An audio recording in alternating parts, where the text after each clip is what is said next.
तर मनसेसोबत युती केल्यास ठाकरेंच्या थोड्या तरी जागा येतील असं चंद्रकांत पाटलांनी म्हटलंय। ठाकरे बंधू एकत्र येण्याच्या प्रश्नावर चंद्रकांत पाटील यांनी अशा प्रकारे टीका केली। तर दोन भाऊ एकत्र येऊ नये म्हणून भाजपची तडफड सुरू आहे असं संजय राऊतांनी म्हटलंय। मनसेवर युती केली तर थोड्या तरी जागा येतील, अदरवाईज मी सांगितलं ना 75 कालची फिगर 75 आहे। 75-92 पैकी सिटिंग नगरसेवक उद्धवजींचे एकनाथजींकडे गेले, अजून 4 महिने आहेत, बहुधा 92 पैकी 93 जातले दिसत आहे। त्यामुळे आता त्यांना एकच आशा आहे, त्यांनी शरद पवारांना बरोबर घेऊन पाहिलं, त्यांनी काँग्रेसला बरोबर घेऊन पाहिलं, काय जमलं नाही। हां 20 आल्या, 10 आल्या, 16 आल्या, आता ते मनसेला बरोबर घेऊन प्रयत्न करत आहेत।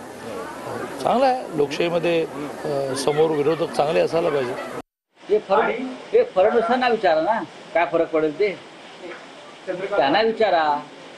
फडणवीस किंवा भाजपची जी तडफड सुरू आहे दोन भाऊ एकत्र येऊ नये म्हणून, ती का चंद्रकांत पाटील किंवा देवेंद्र फडणवीस यांनी आतापर्यंत राज ठाकरे यांची मदत घेतलेली आहे त्यांच्या राजकारणासाठी। ती काय त्यांची ताकद नाही म्हणून घेतली का? एकदा